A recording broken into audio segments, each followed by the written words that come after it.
welcome back to our channel Duo Reacts again. Today we are going to react on Dhruv Rathi, reality of Pahalgam attack. Yes. Who is failing India? Who is behind this terrorist attack? And अभी फिलहाल की जब हम video कर रहे हैं record और Twitter पे मैंने एक जगह देखा है कि इंडिया ने मिसाइल हिट किया है। कहाँ पे? तुम क्या नाम है लश्कर ए ताइबा लश्कर तैयबा। उनके बेस पर कश्मीर मगर उस्मान वानी थे, शायद उस्मान नाम है उनका, वो वानी थे गाजिस्मान। गाजी उस्मान पाशा। तो उस्मान वानी थे, तो So बच रहे हैं उस्मान। इस न्यूज़ का मैंने अभी तक मैंने ट्विटर पे देखा है, ओके। ब्लू टिक निशान ने अपलोड किया हुआ था। पता नहीं कितना इसमें सच है, यानी पुरानी कोई डाल दी हो तो अलग बात, बट हो भी सकता है। सो देखिए कुछ तो करना पड़ेगा। ध्रुव राठी की न्यू वीडियो आ चुकी है जिसका हम सबको बेसब्री से इंतजार था कि कब इनकी वीडियो आएगी एंड हम रिएक्ट करेंगे। क्या पॉइंट ऑफ व्यू है ध्रुव राठी का इस पूरी इंसिडेंट पे and how he look at it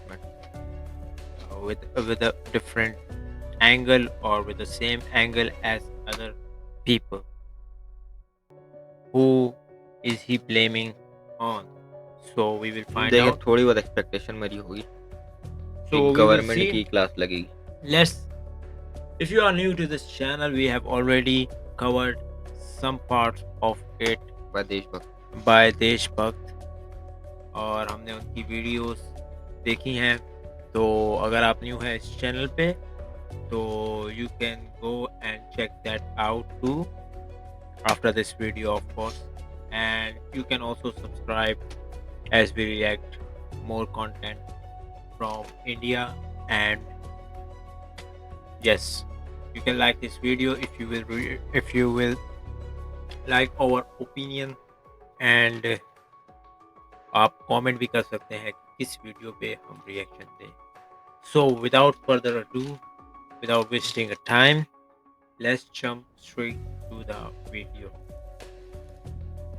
नमस्कार दोस्तों, पहलगाम की बेसारन वैली जिसे भारत का मिनी स्विट्जरलैंड कहा जाता है, इस टूरिस्ट स्पॉट पर एक खौफनाक आतंकी हमला हुआ जिसे देखकर पूरे देश की रूह कांप गई है। अभी तक की जानकारी के अनुसार इस आतंकी हमले में कम से कम 26 लोगों की जानें जा चुकी हैं, 17 लोग इंजर्ड हैं और मृतकों में से सभी 26 लोग मेल्स थे। इस हाई ऑल्टीट्यूड लोकेशन पर केवल पैदल 26 सारे मेल्स थे। या So no women, no women, कोई भी वुमेन नहीं थी उसमें। I think feminist terror. नहीं ऐसा तो नहीं होगा बट मुझे ऐसा लगा कि कोई। फीमेल्स को आई थिंक दो को छोड़ा था ना, जिनको बोला था कि जाओ मोदी को बताना। हाँ वो हाँ आई थिंक सो या। या खच्चर पर बैठ के पहुंचा जा सकता है, इसलिए रेस्क्यू ऑपरेशंस के लिए हेलीकॉप्टर का इस्तेमाल किया गया, जबकि लोकल्स खच्चरों की मदद से इंजर्ड लोगों को वहां से वापस लाए। कम से कम 12 टूरिस्ट को पहलगाम हॉस्पिटल में एडमिट करवाया गया और डॉक्टर्स ने कहा है कि अब ये 12 लोग स्टेबल कंडीशन में हैं। इस आतंकी हमले में Thank लोगों God. को उनके रिलीजन के आधार पर टारगेट किया गया। एक विक्टिम मुस्लिम थे, सैयद आदिल हुसैन शाह, जो पहलगाम के ही लोकल थे, वहां खच्चर चलाने फाइनली किसी ने ये कवर किया। कि फाइनली उसमें मुस्लिम भी था। ये आदिल का मैंने बहुत देखा है फेसबुक पर, किसी ने कवर नहीं किया कि आदिल भी था उसमें, जो बचाने की वजह से मारा गया। तो प्लीज इसको भी कवर करें। और इसको हम्म, कम्युनल ना बनाएं कि हम्म, हिंदू हिंदू को टारगेट कर रहे हैं हम्म, या इनको उसने टारगेट अपनी करें, जान दे दी बचाने के क्योंकि चक्कर में। देखिए वो भी एक मुस्लिम है एंड इंसानियत की खातिर, क्योंकि एट द एंड इंसानियत हम्म, इम्पोर्टेंट है कि आप बेगुनाह इंसान को मार रहे हो तो उसको बचाना भी आपका फर्ज बनता है। और एक अच्छा बहुत अच्छी बहुत बहादुरी का काम किया इन्होंने, बहुत बहादुरी। का काम करते थे। इनके अलावा एक क्रिश्चियन थे और बाकी 24 लोग जो मारे गए वो सब हिंदू थे, जो अलग अलग जगह से आए हुए टूरिस्ट थे। जैसे कि जयपुर के 32 साल के नीरज उदवानी जो यूएई में काम करते थे। ये छुट्टियों के लिए घर आए हुए थे, अपनी पत्नी के साथ पहले शिमला में एक शादी अटेंड की और फिर बाद में कश्मीर घूमने गए थे। ऐसे ही एक विक्टिम नेपाल से थे, सुदीप न्यूपणे। इसके अलावा आईएएफ, आईबी और नेवी के ऑफिसर्स। अरुणाचल से आए हुए इंडियन एयरफोर्स कॉर्पोरल तागे हेलियांग, इंटेलिजेंस ब्यूरो के सेक्शन ऑफिसर मनीष रंजन जो एलटीसी लेकर बिहार से यहां घूमने आए थे अपनी पत्नी और 2 बच्चों के साथ। हरियाणा के 26 साल के इंडियन नेवी लेफ्टिनेंट विनय नारवाल, केवल 6 दिन पहले उनकी शादी हुई थी। ये अपनी पत्नी के साथ हनीमून मनाने आए थे। इतने हाई प्रोफाइल पर्सनल एक साथ थोड़ा चेंज लग रहा है।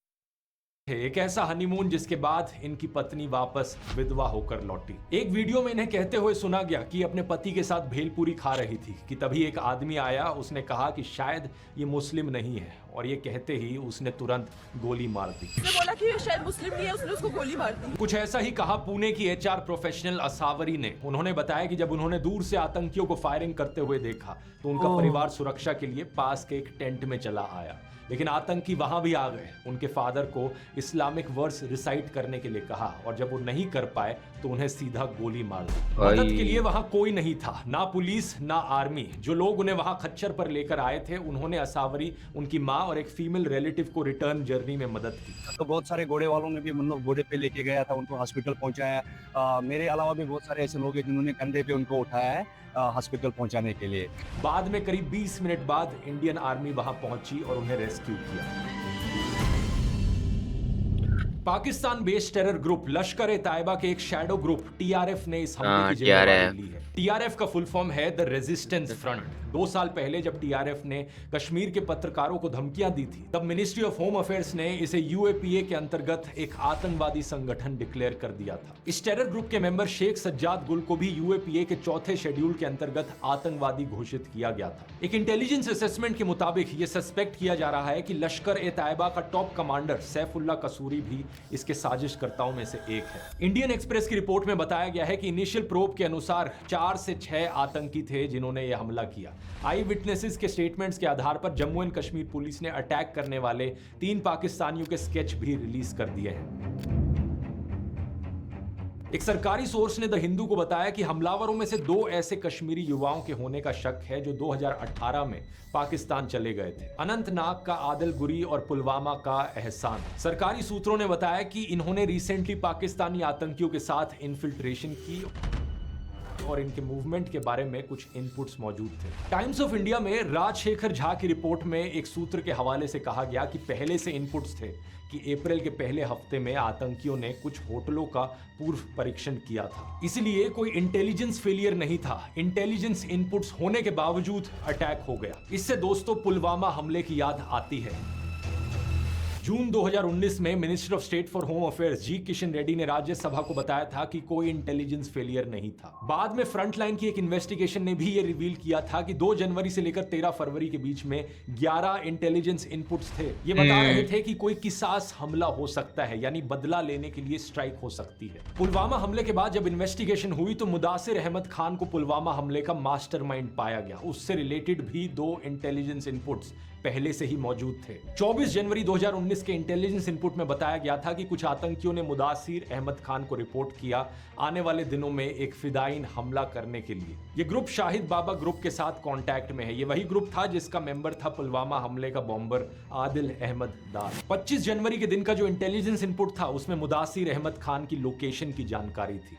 बोल्ड लेटर्स में यह बताया गया था कि 4 फॉरेन मर्सनरीज के साथ मुदासिर खान को स्पॉट किया गया है मिदूरा और लाम त्राल विलेजेस में। इस इनपुट में भी कहा गया था कि एक अटैक की प्लानिंग चल रही है जो अवंतीपोरा या पंपोर में किया जा सकता है। ये इलाके पुलवामा से केवल 16-17 किलोमीटर दूर है। इमेजिन करो दोस्तों, पुलवामा हमले से पहले भी मुदासिर एक नॉन आतंकवादी था जो 2017 में सीआरपीएफ कैंप पर हुए अटैक के कनेक्शन में वांटेड था। 12 फरवरी के एक इनपुट को तो मार्क किया गया था top secret, matter most urgent. इसमें एक ट्विटर हैंडल शाह GET 313 के बारे में जानकारी थी कि इसे पाकिस्तान के जैश मोहम्मद हैंडलर्स चला रहे हैं। इसने हिंट दिया था कि जम्मू एंड कश्मीर में सिक्योरिटी फोर्सेस के रूट पर आईईडी ब्लास्ट कैरी आउट किया जा सकता है। साथ में एक वीडियो भी था जिसमें आईईडी ब्लास्ट को डेमोन्स्ट्रेट किया गया था। 13 फरवरी के इंटेलिजेंस इनपुट में भी ऐसी ही एक फाइनल वार्निंग थी, लेकिन इसके बावजूद भी दोस्तों 2500 से ज्यादा जवानों को एयरलिफ्ट नहीं करवाया गया। इकट्ठे ही एक ही कॉन्वॉय में भेज दिया गया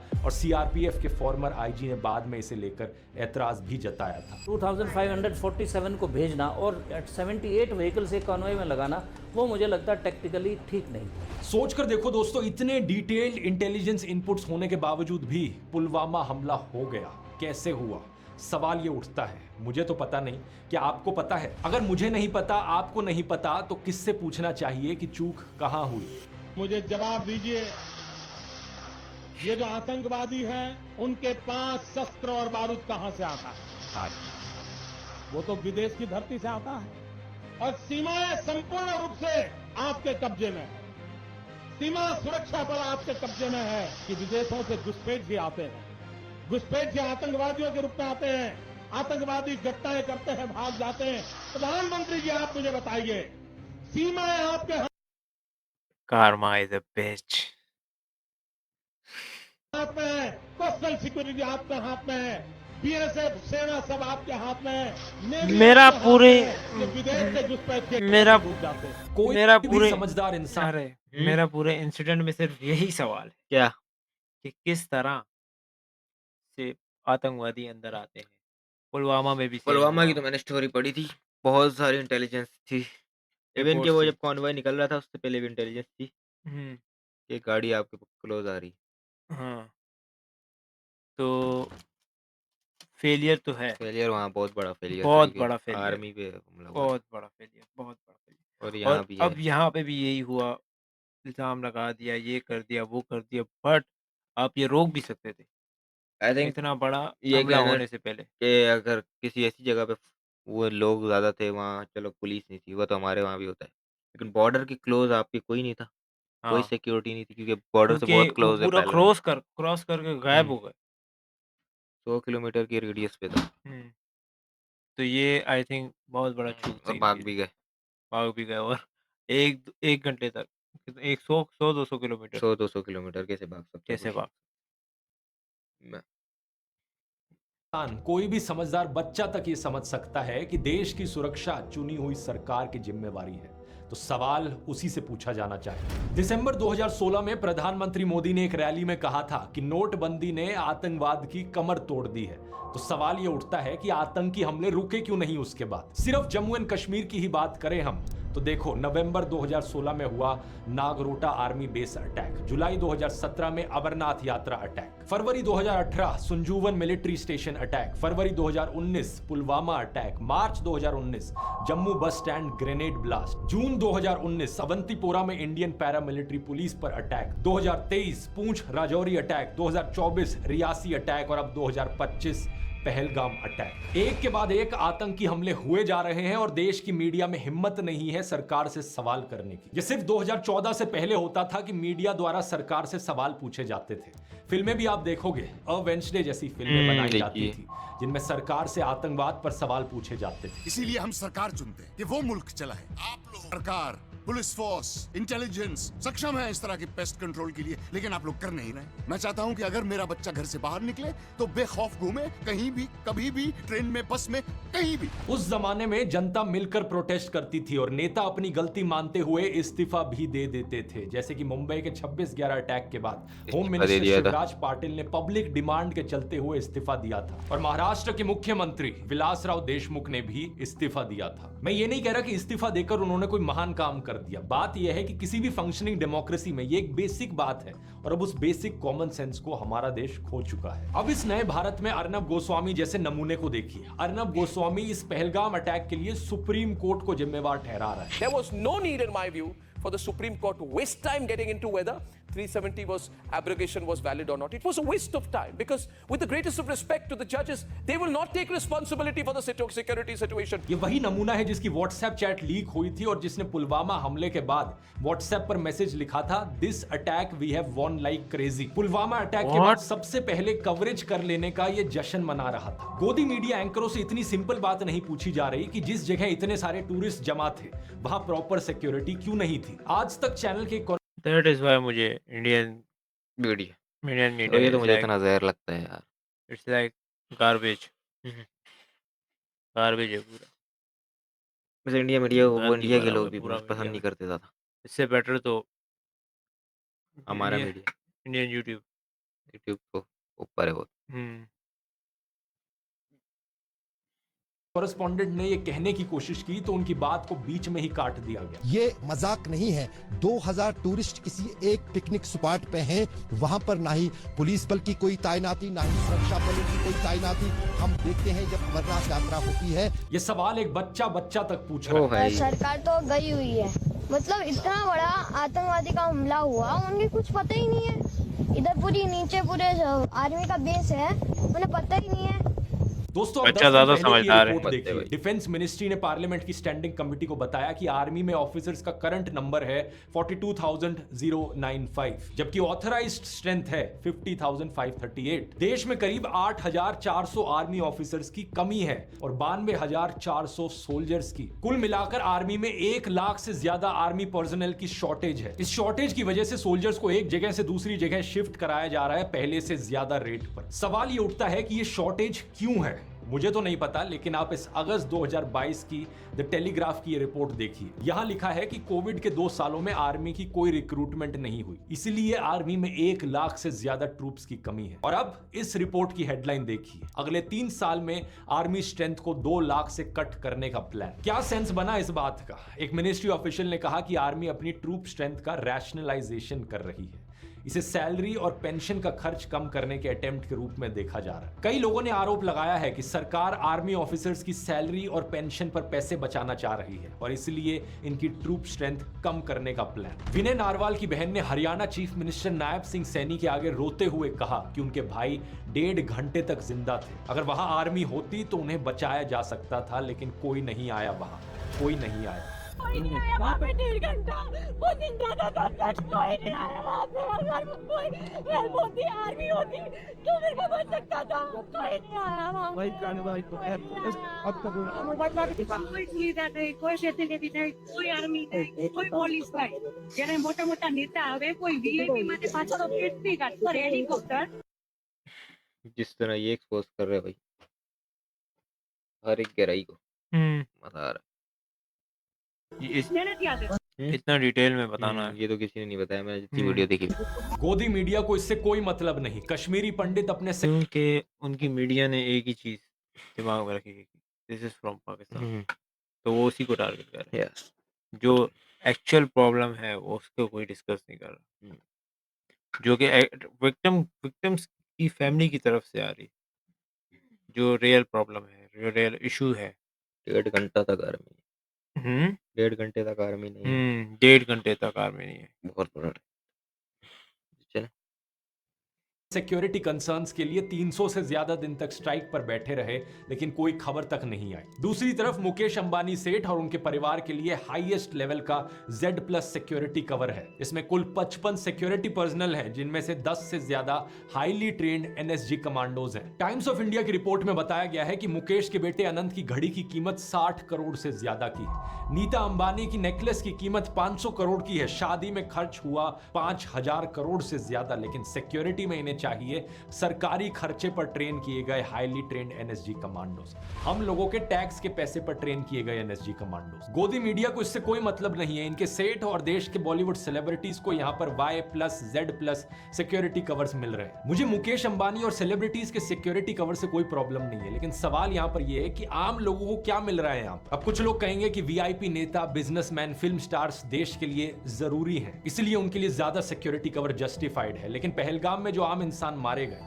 वो भी तो अपने परिवार के लिए उतने ही जरूरी है ना। उनकी पत्नी, उनके बच्चे और उनके माँ बाप के लिए तो वही दुनिया है। सवाल यहाँ पर यह है कि आम लोगों की ही जान इतनी सस्ती क्यों है। कभी ट्रेन एक्सीडेंट में मारे जाते हैं, कभी भगदड़ में, कभी होर्डिंग गिर जाती है तो कभी पुल टूट जाता है, कभी किसी की पोर्श या लैम्बोर्गिनी गाड़ी के नीचे आके मारे जाते हैं या सड़क पर मैनहोल में गिर जाते हैं, तो कभी आतंकी हमले में मारे जाते हैं। आम लोगों की सिक्योरिटी की बात हो तो सरकार आर्मी ट्रूप्स के सैलरी और पेंशन की चिंता करने लगती है। अलग अलग स्टेट्स की पुलिस को ही देख लीजिए, कितनी ओवरवर्क्ड है। बार बार पुराने वीडियोस में मैंने इसकी बात करी है। पुलिस की संख्या डबल करने की जरूरत है देश में। पुलिस को ज्यादा ट्रेनिंग फैसिलिटीज प्रोवाइड करने की जरूरत है ताकि देश में लॉ एंड ऑर्डर बेहतर हो सके, देश के लोगों को सुरक्षा मिल सके, लेकिन किसी को कोई मतलब ही नहीं है। लॉ एंड ऑर्डर का तो इस नए भारत में इतना बड़ा मजाक बन गया है कि क्या ही बताऊं। हर दूसरे दिन एक नया वीडियो सामने आता है, सड़क पर किसी को मारा पीटा जा रहा है, पुलिस कुछ नहीं करती। गुंडे आकर किसी स्टूडियो को तोड़ चले जाते हैं तो कभी किसी रेस्टोरेंट को पुलिस वहां देखती रहती है। होम मिनिस्टर अमित शाह ने कहा है कि इस आतंकी हमले के गुनहगारों को बख्शा नहीं जाएगा। अच्छी बात है,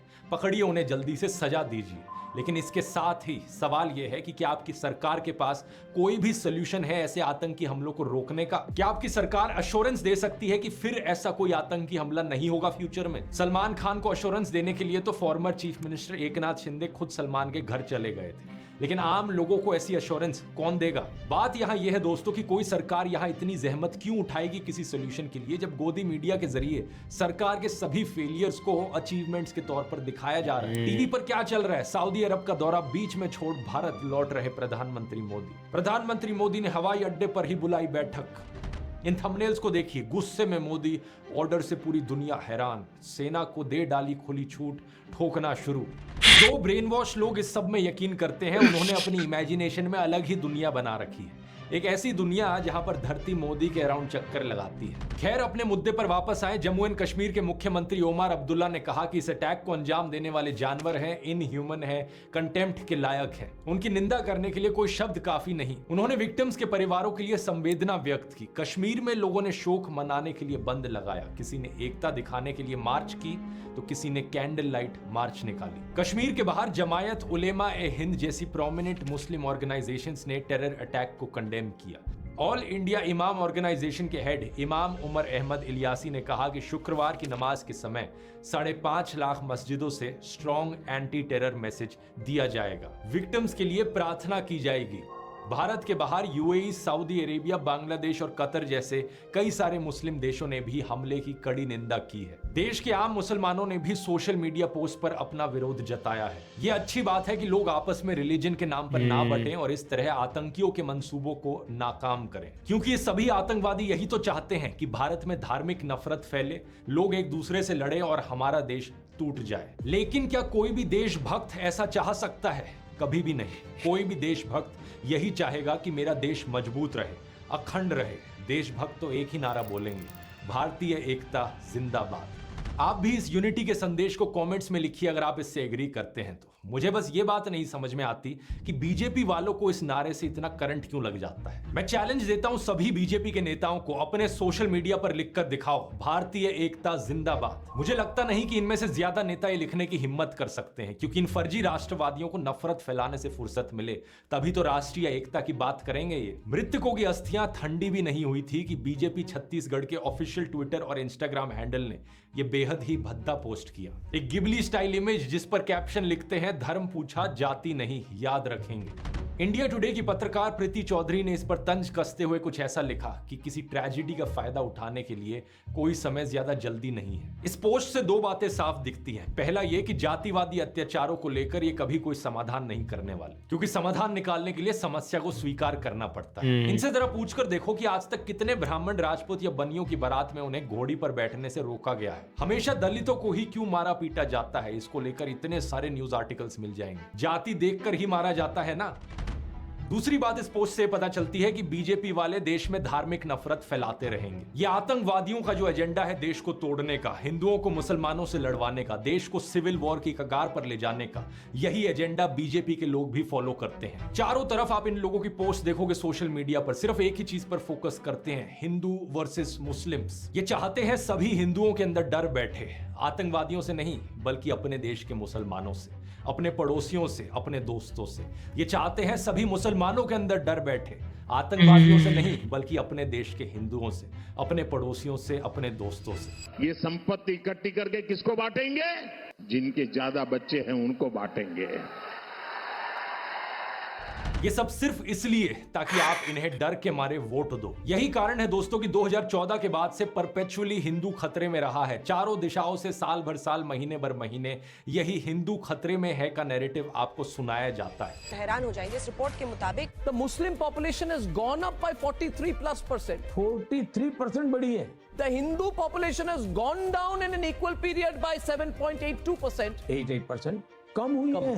Think about this. It's crazy. एक साजिश चल रहा है भारत को गजवाए हिंद करने का, इस्लामिक स्टेट बनाना चाहता है। जबकि 2014 से पहले इसकी आपको कोई बात भी कहीं सुनने को नहीं मिलती थी। सिर्फ सत्ता पाने के लिए ये देश में हिंदू मुसलमानों को लड़वाने की बात करते हैं, देश को तोड़ने की बात करते हैं। और बीजेपी के जैसे ही कट्टरपंथी नफरती एलिमेंट्स मुसलमानों में भी हैं दूसरी साइड पर। ऐसे मुसलमानों को आप यहां देख सकते हो, जब हमले की खबर आती है पोस्ट पर ये हंसने वाले रिएक्शन देते हैं। ये लोग चाहे सुधरे या ना सुधरे, लेकिन एक चीज आप समझ लीजिए, आप जो आम हिंदू, आम मुस्लिम, आम सिख, ईसाई, बौद्ध, जैन हो, चाहे आप ब्राह्मण हो, राजपूत हो या दलित हो, चाहे हरियाणवी हो या मराठी हो, एक बात ध्यान से समझ लीजिए कि हिंसा चाहे धर्म, जाति, भाषा या किसी भी और आधार पर हो, हिंसा चाहे जो भी करे, हर एक हिंसा की किसी अगर मगर के बिना आलोचना करें। चाहे वो पहलगाम का आतंकी हमला हो या पैलेस्तीन में लोगों का मारे जाना, चाहे वो जातिवाद के नाम पर हिंसा हो या मराठी ना बोलने पर, कन्नडा ना बोलने पर लोगों को मारा पीटा जाना हो,